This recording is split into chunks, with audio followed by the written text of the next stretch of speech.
ಬಿಜೆಪಿಯದ್ದೊಂದಾದರೆ J D ಎಸ್ದು ಇನ್ನೊಂದು. ಕೊನೆಯ ಕ್ಷಣದ ಲೆಕ್ಕಾಚಾರದ ಪ್ರಕಾರವೂ ಕನಿಷ್ಠ 22 ಮತಗಳು ಜೆ ಡಿ ಎಸ್ ಅಭ್ಯರ್ಥಿ ಗೋವಿಂದರಾಜು ಅವರಿಗೆ ಬರಬೇಕಾಗಿತ್ತು. 22 ಓಟ್ ಬರಬೇಕಾಗಿತ್ತು ಕೊನೆಯ ಕ್ಷಣದ ಲೆಕ್ಕಾಚಾರದ ಪ್ರಕಾರ.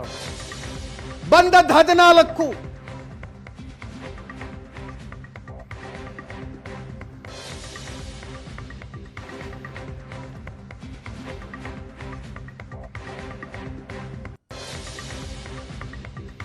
ಎಂಟು ಓಟ್ಗಳು ಕಾಂಗ್ರೆಸ್ ಪರ ಚಲಾವಣೆಗೊಂಡಿವೆ. ಜೆಡಿಎಸ್ಗೆ ಬರಬೇಕಾಗಿದ್ದ 8 ಓಟ್ಗಳು.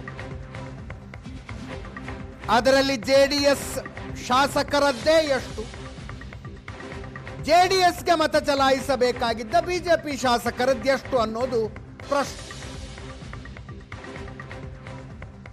ಜೆಡಿಎಸ್ನ ಕನಿಷ್ಠ 5 ಶಾಸಕರು ಕ್ರಾಸ್ ವೋಟಿಂಗ್ ಮಾಡಿದ್ದಾರೆ.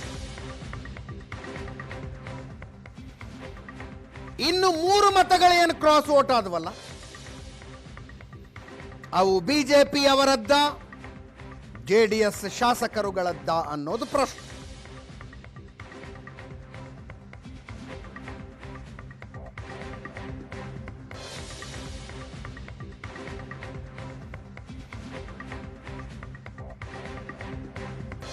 ಕೇಂದ್ರ ಸಚಿವ ಕುಮಾರಸ್ವಾಮಿ ಅವರ ಮನೆಯಲ್ಲಿ ಮೀಟಿಂಗು.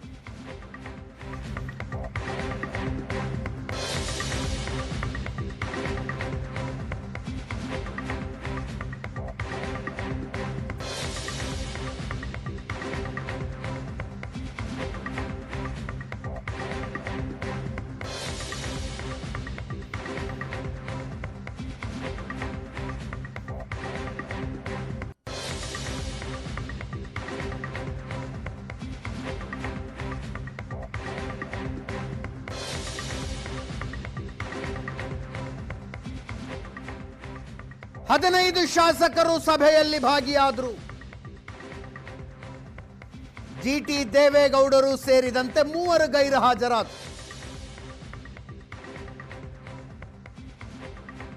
ಜಿಟಿ ದೇವೇಗೌಡ, ಎಚ್ ಡಿ ರೇವಣ್ಣ, ಮಂಜುನಾಥ್ 3 ಜನ ಬಂದಿಲ್ಲ ಮೀಟಿಂಗ್. ಅಥವಾ ಈ ರಿಪೋರ್ಟ್ ಅಪ್ಡೇಟ್ ಆಗುವ ಕೊನೆಯ ಕ್ಷಣದ ತನಕನೂ ಬಂದಿರಲಿಲ್ಲಪ್ಪ. ಜಿಟಿ ದೇವೇಗೌಡರು ಅವರು ಪಕ್ಷದಿಂದ ದೂರವೇ ಉಳಿದಿದ್ದಾರೆ.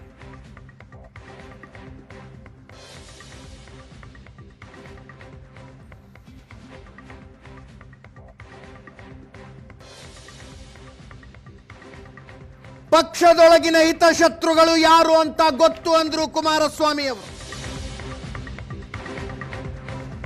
ಶಾಸಕರ ನಿಷ್ಠೆ ಪರೀಕ್ಷೆಗಾಗಿಯೇ ನಾನು ಅಭ್ಯರ್ಥಿ ಹಾಕಿದ್ದೆ, ಯಾರನ್ನು ಅತಿಯಾಗಿ ನಂಬಬಾರದು ಅನ್ನುವ ಪಾಠ ಕಲಿಸಿದ್ದಾರೆ.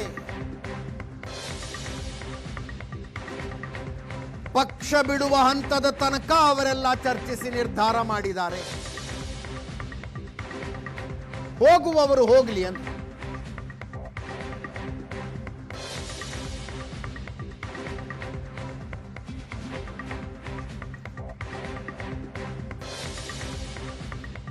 ಜಿಟಿ ದೇವೇಗೌಡರು ಒಂದು ಕಾಲು ಪಕ್ಷದಿಂದ ಹೊರಗಿಟ್ಟಿದಾರ ಅನ್ನುವ ಪ್ರಶ್ನೆಗೆ ಒಂದು ಕಾಲಲ್ಲ 2 ಕಾಲು ಹೊರಗಿಟ್ಟಿದ್ದಾರೆ ಅವರು ಅಂದ್ರು.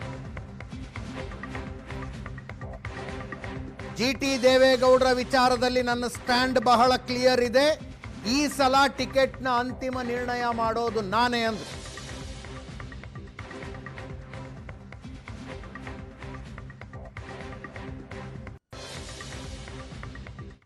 ನನಗೆ ಗೊತ್ತಿತ್ತು.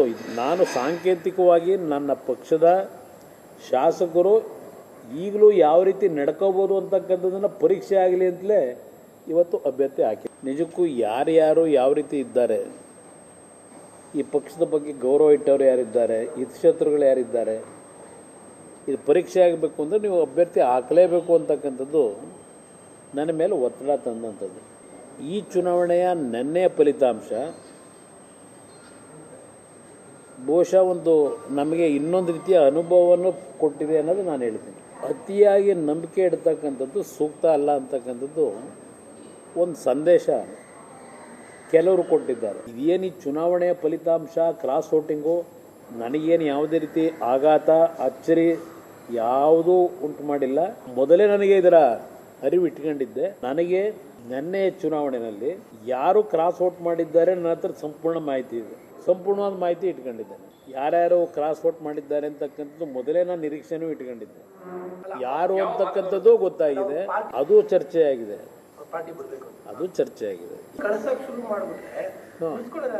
ಹೊಸಬ್ರು ಬರ್ತಾರೆ. ಅದೇ ಜನ್ಜಿ ಅಂತ ಈಗ ಹೊಸದಾಗಿ ಶುರುವಾಗಿದೆಯಲ್ಲ, ಬಹಳ ಜನ ಬರ್ತಾರೆ. ನಾನು ರೆಡಿಯಾಗಿದ್ದೀನಿ. ನಾನು ಈ ಪಕ್ಷದಲ್ಲಿ ಮನಿ ಪವರು, ಮಸಲ್ ಪವರು ಇದೆಲ್ಲ ಏನು ಹೇಳಿದ್ದೆ, ನಮ್ಮಲ್ಲಿ 4 ಜನ ಮಾಡಿದ್ದಾರೆ. ಯಾರು ಅಂತಕ್ಕಂಥದ್ದು ಗೊತ್ತಾಗಿದೆ. ಅವ್ರ ಹೆಸರು ಎತ್ತಲೇಬೇಡಿ ಬಿಡಿ, ನನ್ನ ಹತ್ರ ಅವ್ರ ಹೆಸರೇ ತರಬೇಡಿ. ಕೆಲವರು ಆಗಲೇ ಸುಮಾರು 1-1.5 ವರ್ಷದಿಂದನೇ ಕಾರು ಹೊರಗಿಟ್ಬಿಟ್ಟವ್ರು. 2 ಕಾಲನ್ನು, 1 ಕಾಲಲ್ಲ 2 ಕಾಲು ಇಟ್ಕೊಂಡವ್ರೆ. ಅವ್ರಿಗೆ ಬೇಕಾದಂಥ ಸಂದರ್ಭದಲ್ಲಿ ಹೇಳಿಕೆಗಳು ಕೊಟ್ಕೊಂಡು ಬಂದಿದ್ದಾರೆ. ಇವತ್ತಿನವರಿಗೆ ಏನಾದರೂ ನೀವು ಆ ವಿಷಯದಲ್ಲಿ ನನ್ನ ಸ್ಟ್ಯಾಂಡ್ ಏನಿದೆ ಇಲ್ಲ, ಈ ವಿಷಯದಲ್ಲಿ ಯಾವುದೇ ಕಾರಣಕ್ಕೂ ನನ್ನ ಸ್ಟ್ಯಾಂಡ್ ಏನು ಅನ್ನೋದು ಹೇಳ್ಬಿಟ್ಟಿದ್ದೀನಿ. ಅದರಿಂದ ನನಗೆ